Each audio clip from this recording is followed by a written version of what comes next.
ടാറ്റ IPL-ൽ ഇന്ന് ക്രിക്കറ്റ് ലോകം കണ്ടത് വെറും ഒരു ക്രിക്കറ്റ് മത്സരമായിരുന്നില്ല, മറിച്ച് ഒരു മഹാത്ഭുതമായിരുന്നു.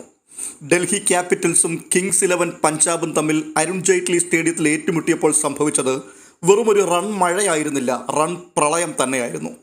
ഡൽഹി ക്യാപിറ്റൽസ് അടിച്ചുകൂട്ടിയ 264 എന്ന പടുകൂറ്റൻ റൺ പർവ്വതം ഒരു കാരണവശാലും പഞ്ചാബ് കിങ്സ് 11 മറികടക്കുമെന്ന് ആരും കരുതിയിരുന്നില്ല. പക്ഷേ IPL ചരിത്രത്തിലെ ഏറ്റവും വലിയ റൺ വേട്ടയിലൂടെ ഡൽഹി ക്യാപിറ്റൽസിനെ അക്ഷരാർത്ഥത്തിൽ ഞെട്ടിച്ചുകൊണ്ട് പഞ്ചാബ് 7 ബോൾ ബാക്കി നിൽക്കെ വിജയത്തിലേക്ക് അനായാസം നടന്നു കയറി.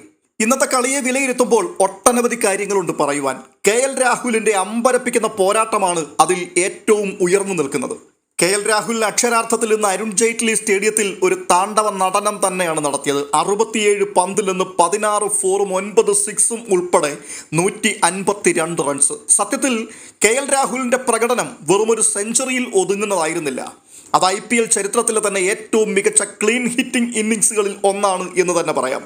കാരണം 67 പന്തിൽ 152 റൺസ് എന്നുള്ളത് അവിശ്വസനീയമായ ഒരു നേട്ടം തന്നെയാണ്. പതിവിൽ നിന്നും വ്യത്യസ്തമായി വളരെ അഗ്രസീവായിട്ടുള്ള ഒരു തുടക്കമാണ് രാഹുൽ തുടങ്ങി വെച്ചത്. സാധാരണയായി അദ്ദേഹം തുടക്കത്തിൽ കുറച്ച് പന്തുകളൊക്കെ എടുത്ത് നിലയുറപ്പിച്ചതിന് ശേഷമാണ് മെല്ലെ അടി തുടങ്ങാറുള്ളത്. എന്നാൽ ഇന്ന് ആദ്യ ഓവർ മുതൽ അറ്റാക്കിംഗ് മോഡിൽ തന്നെയായിരുന്നു. പവർ പ്ലേ മാക്സിമം മുതലാക്കി ടീമിന് ഒരു വമ്പൻ സ്കോർ വേണമെന്നുള്ള കൃത്യമായ പ്ലാനിങ്ങോടുകൂടിയാണ് രാഹുൽ ക്രീസിലെത്തിയത്. ബാറ്റിംഗ് ടെക്നിക്കും കരുത്തും രാഹുലിന്റെ ബാറ്റിങ്ങിന്റെ ഏറ്റവും വലിയൊരു പ്രത്യേകതയായിരുന്നു. അദ്ദേഹത്തിന്റെ ബാറ്റിൽ നിന്നും ആരാധകർക്ക് ഒരിക്കലും മറക്കുവാൻ കഴിയാത്ത ഒട്ടനവധി ക്ലാസിക് ഷോട്ടുകൾ പിറന്നു. അതിൽ എടുത്തു പറയേണ്ട ചിലതുണ്ട്. ലോഫ്റ്റഡ് കവർ ഡ്രൈവുകൾ, ബോളർമാരുടെ ലെങ്ത് കൃത്യമായി മനസ്സിലാക്കി ഓഫ് സൈഡിലൂടെ പായിച്ച സിക്സറുകൾ, അത് അതിമനോഹരമായിരുന്നു. പിക്കപ്പ് ഷോട്ടുകൾ, ലെഗ് സൈഡിലൂടെ വരുന്ന പന്തുകളെ വളരെ അനായാസം ഫ്ലിക്ക് ചെയ്ത് ഗാലറിയിൽ എത്തിക്കുന്ന ഗംഭീരമായ കാഴ്ചകൾ. സത്യത്തിൽ വലിയ ഇന്നിങ്സുകൾ കളിക്കുവാൻ കപ്പാസിറ്റിയുള്ള ഒരു ബാറ്ററാണ് താൻ എന്ന് രാഹുൽ ഇന്ന് തെളിയിക്കുകയായിരുന്നു. നമ്മൾ കാണുന്ന പല മികച്ച താരങ്ങളും 50 or 100 ഒക്കെ കടന്നാൽ പലപ്പോഴും വിക്കറ്റ് വലിച്ചെറിയാറുണ്ട്. എന്നാൽ രാഹുൽ ഇന്ന് 150 റൺസ് വരെ ബാറ്റിംഗ് തുടർന്നത് അദ്ദേഹത്തിന്റെ ഫിറ്റ്നസിനെയും കോൺസെൻട്രേഷനെയും വ്യക്തമായി വെളിപ്പെടുത്തുന്നതാണ്. തന്റെ വിക്കറ്റിന് വലിയ വില നൽകിക്കൊണ്ട് തന്നെ സ്കോറിംഗ് റേറ്റ് താഴാതെ അദ്ദേഹം പരിപാലിച്ചു അവസാനം വരെ കൊണ്ടുപോയി. പഞ്ചാബിന്റെ പ്രധാന ബൗളർമാരായ അർഷ്ദീപ് സിംഗിനെയും ചാഹലിനെയും ഒക്കെ സമ്മർദ്ദത്തിന്റെ മുൾമുനയിൽ നിർത്തിക്കൊണ്ട് തുടക്കം മുതൽ ഒടുക്കം വരെ ബാറ്റിംഗ് തുടരുവാൻ രാഹുലിന് കഴിഞ്ഞു എന്നുള്ളത് എടുത്തു പറയേണ്ട കാര്യമാണ്. പേഴ്സിനും സ്പിന്നിനുമെതിരെ ഒരേ ആധിപത്യം പുലർത്തിയത് അദ്ദേഹത്തിന്റെ ഇന്നിങ്സിനെ കൂടുതൽ അപകടകരമാക്കി മാറ്റി. ചുരുക്കത്തിൽ ഇന്നത്തെ പ്രകടനത്തോടെ KL രാഹുൽ തന്റെ വിമർശകർക്ക് കൃത്യമായ മറുപടി നൽകിയിരിക്കുകയാണ്. സ്ട്രൈക്ക് റേറ്റിന്റെ കാര്യത്തിൽ പലപ്പോഴും പരാതികൾ കേൾക്കാറുള്ള രാഹുൽ ഇന്ന് 226.87 എന്ന തകർപ്പൻ സ്ട്രൈക്ക് റേറ്റിലൂടെയാണ് ബാറ്റിംഗ് മുൻപോട്ട് കൊണ്ടുപോയത്. ടീം പരാജയപ്പെട്ടെങ്കിലും ഒരു ബാറ്റർ എന്ന നിലയിൽ രാഹുലിന്റെ ഏറ്റവും മികച്ച ഇന്നിങ്സായി ഇത് ചരിത്രത്തിൽ രേഖപ്പെടുത്തും. രാഹുലിന്റെ ഇന്നത്തെ മാസ്മരിക ബാറ്റിംഗ് പ്രകടനം ഒട്ടനവധി റെക്കോർഡുകളെ നിമിഷ നേരം കൊണ്ട് തകർത്തെറിഞ്ഞതായിട്ടാണ് കാണുവാൻ കഴിയുന്നത്. IPL ചരിത്രത്തിലെ ഏറ്റവും ഉയർന്ന 3ാമത്തെ വ്യക്തിഗത സ്കോറാണ് ഇന്ന് പിറന്നത്. ഇതിൽ 1ാം സ്ഥാനക്കാരൻ ക്രിസ് ഗെയിലാണ്.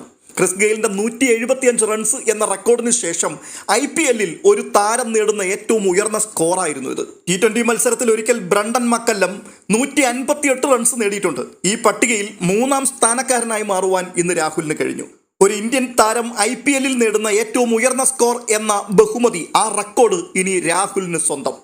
T20 ക്രിക്കറ്റിൽ 150 റൺസ് എന്ന മാന്ത്രിക സംഖ്യയിലേക്ക് വെറും 60 പന്തുകളിൽ എത്തിയത് അവിശ്വസനീയമായൊരു നേട്ടം തന്നെയാണ്. അതിവേഗം 150 തികയ്ക്കുന്ന ആദ്യ ഇന്ത്യൻ താരമായും രാഹുൽ മാറുകയാണ്. ഡൽഹി ക്യാപിറ്റൽസിന്റെ ചരിത്രത്തിൽ ഒരു താരം നേടുന്ന ഏറ്റവും ഉയർന്ന സ്കോർ എന്ന റെക്കോർഡ് രാഹുൽ ഇന്ന് സ്വന്തമാക്കി. ഋഷഭ് പന്തിന്റെയും ഡേവിഡ് വാർണറുടെയും മുൻകാല റെക്കോർഡുകൾ ഇതോടെ പഴങ്കഥയായി മാറുകയായിരുന്നു. ഇന്നത്തെ ഇന്നിങ്സിൽ 16 ഫോറുകളും 9 സിക്സറുകളും രാഹുൽ പായിച്ചു. അതായത് ആകെ നേടിയ 152 റൺസിൽ 118 റൺസും അദ്ദേഹം നേടിയത് ബൗണ്ടറികളിലൂടെ മാത്രമായിരുന്നു. ഒരു ഇന്നിങ്സിൽ ബൗണ്ടറികളിലൂടെ ഇത്രയും റൺസ് നേടുന്ന അപൂർവം താരങ്ങളിൽ ഒരാളായി രാഹുൽ മാറുകയും ചെയ്തു. IPL-ൽ ഒരു ക്യാപ്റ്റൻ നേടുന്ന ഏറ്റവും ഉയർന്ന വ്യക്തിഗത സ്കോർ എന്ന തൻ്റെ പഴയ റെക്കോർഡ് അദ്ദേഹം ഇന്ന് മെച്ചപ്പെടുത്തുകയും ചെയ്തു. നായകന്റെ ഉത്തരവാദിത്തത്തോടെ ബാറ്റ് ചെയ്യുമ്പോഴും ഇത്രയും ഉയർന്ന സ്ട്രൈക്ക് റേറ്റ് നിലനിർത്തുവാൻ കഴിഞ്ഞു എന്നത് വളരെ ശ്രദ്ധേയമാണ്. ചുരുക്കത്തിൽ KL രാഹുൽ എന്ന ബാറ്റിംഗ് വിസ്മയം IPL റെക്കോർഡ് ബുക്കുകൾ ഓരോന്നായി ഇന്ന് കീറിയെറിയുകയായിരുന്നു. നിതീഷ് റാണയുടെ 91 റൺസിന്റെ വെടിക്കെട്ടും കൂടി ചേർന്നപ്പോൾ സ്കോർ ബോർഡ് റോക്കറ്റ് പോലെ കുതിച്ചു കയറി. പഞ്ചാബ് ബോളർമാർ അക്ഷരാർത്ഥത്തിൽ നിസ്സഹായരായ നിമിഷങ്ങൾ തന്നെയായിരുന്നു കാണുവാൻ കഴിഞ്ഞത്.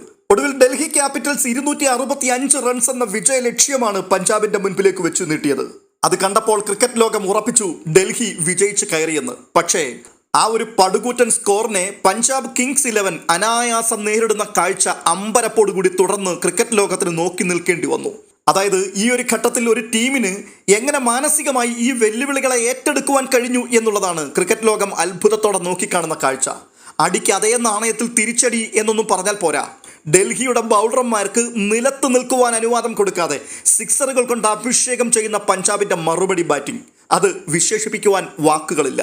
264 എന്ന ഒരു കൂറ്റൻ സ്കോറിനെ മറികടക്കുവാൻ ശ്രമിക്കുന്ന ഒരു ടീമിനുണ്ടാകുന്ന യാതൊരു സമ്മർദ്ദങ്ങളും ആദ്യോടന്തം പഞ്ചാബ് നിരയിലെ ഒരു ബാറ്റർമാരിലും കാണുവാൻ കഴിഞ്ഞില്ല എന്നുള്ളതാണ് ഇന്നത്തെ കളിയിൽ എടുത്തു പറയേണ്ട ഒരു സവിശേഷത.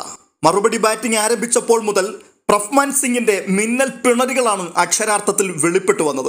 എന്താ പറയുക, യോർക്കർ ഒഴികെ എന്തു വന്നാലും അത് ബൗണ്ടറിക്ക് അപ്പുറമായിരിക്കും. അത് 6 ആണോ 4 ആണോ എന്നുള്ളത് മാത്രമാണ് നോക്കേണ്ടത്. അമ്മാതിരി അടിയായിരുന്നു പിന്നീട് നടന്നത്. വെറും 26 പന്തിൽ നിന്ന് 76 റൺസാണ് അദ്ദേഹം അടിച്ചു കൂട്ടിയത്. പവർ പ്ലേ ഓവറുകളിൽ പഞ്ചാബ് കിങ്സ് 11 അവിശ്വസനീയമായ പ്രകടനം പുറത്തെടുത്തു. ആദ്യത്തെ 6 ഓവറുകളിൽ വിക്കറ്റ് നഷ്ടപ്പെടാതെ 93 റൺസാണ് അവർ വാരിക്കൂട്ടിയത്. ഈ തകർപ്പൻ തുടക്കമാണ് IPL ചരിത്രത്തിൽ തന്നെ ഏറ്റവും വലിയ റൺ ചേസ് വിജയകരമായി പൂർത്തിയാക്കുവാൻ പഞ്ചാബിനെ സഹായിച്ചത്. സത്യത്തിൽ പ്രഫ്മാൻ സിംഗിന്റെ വെടിക്കെട്ട് തന്നെയായിരുന്നു പവർ പ്ലേയിലെ പ്രധാനപ്പെട്ട ആകർഷണം. ഡൽഹി ബൗളിംഗ് നിരയിലെ പ്രധാനികളായ മുകേഷ് കുമാറിനും ഓഖിബ് നബിക്കുമെതിരെ ഓരോ ഓവറിലും ഒന്നിലധികം സിക്സറുകളും ഫോറുകളും പഞ്ചാബ് ബാറ്റർമാർക്ക് കണ്ടെത്തുവാൻ കഴിഞ്ഞു. ഏകദേശം 15.5 എന്ന റൺ റേറ്റിലാണ് അവർ ആദ്യ 6 ഓവർ പൂർത്തിയാക്കിയത്. ആ ഒരു കുതിപ്പ് ഡൽഹി ക്യാമ്പിലെ ആത്മവിശ്വാസം തുടക്കത്തിലെ തകർക്കുവാൻ കാരണമായി. 10 ഓവറുകൾ പിന്നിടുമ്പോൾ പഞ്ചാബ് കിങ്സ് 11 147 റൺസ് എന്ന അതിശയിപ്പിക്കുന്ന സ്കോറിലേക്ക് എത്തിയിരുന്നു. പവർ പ്ലേയിൽ നേടിയ 93 റൺസ് നൽകിയ ആത്മവിശ്വാസത്തിൽ പ്രഫ്മാൻ സിംഗും പ്രിയാൻ ഷാരിയും ഡൽഹി ബൗളർമാരെ അക്ഷരാർത്ഥത്തിൽ നിലം പരിശാക്കി കളഞ്ഞു. സാധാരണ നിലയിൽ 10 ഓവറുകളിൽ ഒരു ടീം നേടുവാൻ ആഗ്രഹിക്കുന്ന സ്കോറിനേക്കാൾ വളരെ വളരെ മുകളിലായിരുന്നു പഞ്ചാബിന്റെ ഇന്നത്തെ സ്കോറിംഗ്. വാസ്തവത്തിൽ മുൻനിര ബാറ്റർമാർ നൽകിയ കരുത്തുറ്റ അടിത്തറയാണ് പിന്നീട് വന്ന ശ്രേയാസ് അയ്യർക്കും സംഘത്തിനും കാര്യങ്ങൾ എളുപ്പമാക്കിയത്. തുടർന്ന് കണ്ടത് ശ്രേയാസ് അയ്യരുടെ ക്ലാസ് ഇന്നിങ്സ് പിറക്കുന്നതാണ്. 71 റൺസായിരുന്നു ശ്രേയാസിന്റെ സംഭാവന. കൂടാതെ 43 റൺസ് എടുത്ത പ്രിയാൻ ഷാരിയും തുടർന്നെത്തിയ ശശാങ്ക് സിംഗും നിർണായകമായി ഈ പോരാട്ടത്തെ ജീവസുറ്റതായി നിലനിർത്തി. ഇവിടെ എടുത്തു പറയേണ്ട പ്രധാനപ്പെട്ട ഒരു കാര്യം, ഗംഭീരമായ തിരിച്ചടി പഞ്ചാബ് നടത്തിയെങ്കിലും മത്സരത്തെ തിരിച്ചു പിടിക്കുവാൻ ഡൽഹിയുടെ മുൻപിൽ കൃത്യമായി 2 അവസരങ്ങൾ ലഭിച്ചു എന്നുള്ളതാണ്. പക്ഷേ ആ 2 അവസരങ്ങളും അവർ നഷ്ടമാക്കി. കരുൺ നായർ എന്ന ഫീൽഡറുടെ 2 പിഴവുകളാണ് യഥാർത്ഥത്തിൽ ഡൽഹി ക്യാപിറ്റൽസിന്റെ കയ്യിൽ നിന്നും ആ മത്സരം തട്ടിത്തെറിപ്പിച്ചു കളഞ്ഞത്. ശ്രേയാസ് അയ്യരുടെ കൃത്യമായി കയ്യിലൊതുക്കാവുന്ന ഒന്നിന് പിന്നാലെ മറ്റൊന്ന് എന്ന രീതിയിൽ വന്ന 2 ക്യാച്ചുകൾ കരുൺ നായർ വിട്ടുകളഞ്ഞു. ക്രിക്കറ്റിലെ പഴയ ചൊല്ലായ ക്യാച്ചസ് വിൻ മാച്ചസ് എന്നത് ഇന്ന് ഡൽഹിയെ സംബന്ധിച്ചിടത്തോളം എത്ര സത്യമാണ് എന്ന് ഈ മത്സരത്തിലൂടെ വെളിപ്പെടുകയായിരുന്നു. കളിയെ മാറ്റിമറിച്ച നിമിഷങ്ങളായിരുന്നു അത്. ശ്രേയാസ് അയ്യർ ഒന്ന് സെറ്റായി വരുന്ന സമയത്തായിരുന്നു കരുൺ നായർക്ക് ആ അവസരങ്ങൾ ലഭിച്ചത്. അത്രയും വലിയൊരു സ്കോർ പിന്തുടരുമ്പോൾ ശ്രേയസിനെ പോലെ ഒരു ക്ലാസ് പ്ലെയറെ പുറത്താക്കാൻ കിട്ടുന്ന അവസരം അത് പാഴാക്കി കളയുന്നത് ശരിക്കും ആത്മഹത്യാപരം തന്നെയാണ്. ഡൽഹി ക്യാപ്റ്റൻ KL രാഹുലിന്റെ മുഖത്തെ നിരാശ ആ സമയത്ത് വ്യക്തമായിരുന്നു. 264 റൺസ് എടുത്ത ഒരു ടീം അതേ നാണയത്തിൽ തിരിച്ചടിക്കുന്ന എതിർ ടീമിനോട് ഫീൽഡിങ്ങിൽ ഇത്രയും അലസത കാണിച്ചത് അവിശ്വസനീയം തന്നെയായിപ്പോയി. അതിൽ കരുൺ നായർ വിട്ടുകളഞ്ഞ ആദ്യത്തെ ക്യാച്ച് അത് താരതമ്യേന എളുപ്പമുള്ള ഒന്നായിരുന്നു. രണ്ടാമത്തെ അവസരം വന്നപ്പോഴേക്കും കരുൺ നായർ മാനസികമായി തളർന്നു പോവുകയും ചെയ്തു. അത് അദ്ദേഹത്തിന്റെ ഫീൽഡിങ്ങിൽ തുടർന്ന് പ്രകടമാവുകയും ചെയ്യുന്നുണ്ടായിരുന്നു.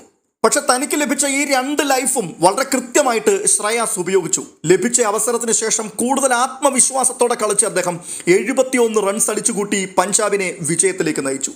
കരുൺ നായർ ആ ക്യാച്ചുകൾ എടുത്തിരുന്നുവെങ്കിൽ പഞ്ചാബ് മധ്യനിര തകർന്ന് തരിപ്പണമാകുമായിരുന്നു. മത്സരം അതോടുകൂടി അവർക്ക് കൈപ്പിടിയിൽ ഒതുക്കുവാനും കഴിയുമായിരുന്നു. അതുകൊണ്ട് തന്നെ കൃത്യമായി പറയുവാൻ കഴിയും, മത്സരത്തിന്റെ ഗതി മാറ്റിയത് 264 റൺസ് അല്ല, മറിച്ച് കരുൺ നായർ കൈവിട്ട ആ 2 ക്യാച്ചുകളാണ്. ശ്രേയസ് അയ്യർ എന്ന അപകടകാരിയായ ബാറ്ററെ 2 തവണ ജീവിതത്തിലേക്ക് തിരികെ വിട്ടപ്പോൾ ഡൽഹിക്ക് നഷ്ടമായത് ഉറപ്പായ വിജയമായിരുന്നു. ഡൽഹി ബൗളർമാർ കഷ്ടപ്പെട്ടുണ്ടാക്കിയെടുത്ത അവസരങ്ങൾ ഫീൽഡർമാർ പാഴാക്കുന്നത് കാണുമ്പോൾ ആരാധകർക്ക് ചോദിക്കുവാനുള്ള പ്രധാനപ്പെട്ട ചോദ്യം ഇതായിരുന്നോ ഒരു പ്രൊഫഷണൽ ടീമിന്റെ ഫീൽഡിംഗ് എന്ന്. ഡൽഹി ബൗളർമാരായ മുകേഷ് കുമാറിനെയും നടരാജനെയും പഞ്ചാബ് ബാറ്റർമാർ നിലം പരിശാക്കി കളഞ്ഞു. മുകേഷ് കുമാർ എറിഞ്ഞ ഒരു ഓവറിൽ 6 ഫോറുകൾ പിറക്കുന്ന കാഴ്ചയും കണ്ടു. ഒടുവിൽ 18.5 ഓവറിൽ പഞ്ചാബ് കിങ്സ് 11 മത്സരം തിരികെ പിടിച്ചു. അതെ, 7 പന്തുകൾ ബാക്കി നിൽക്കെ 4 വിക്കറ്റ് നഷ്ടത്തിൽ പഞ്ചാബ് കിങ്സിന്റെ അവിശ്വസനീയമായ ജയം സ്റ്റേഡിയത്തെ നിശബ്ദമാക്കിയ നിമിഷം. IPL ചരിത്രത്തിലെ ഏറ്റവും ഉയർന്ന റൺ ചേസ് ആയിരുന്നു ഇന്ന് നടന്നത്. ഡൽഹിയുടെ ബാറ്റിംഗ് കരുത്തിനെ പഞ്ചാബ് തകർപ്പൻ മറുപടി ബാറ്റിങ്ങിലൂടെ മറികടന്നപ്പോൾ ക്രിക്കറ്റ് എന്നത് അനിശ്ചിതത്വങ്ങളുടെ കളിയാണ് എന്നത് ഒരിക്കൽ കൂടി വെളിപ്പെട്ടു. ഇന്നത്തെ ഈ മത്സരം കണ്ട ഓരോരുത്തരും നിങ്ങൾക്ക് ഈ മത്സരത്തെക്കുറിച്ചുള്ള അഭിപ്രായങ്ങൾ അത് കമന്റ് ബോക്സിൽ രേഖപ്പെടുത്തുവാൻ മറക്കരുത്. മറ്റൊരു വീഡിയോയുമായി വീണ്ടും എത്താം.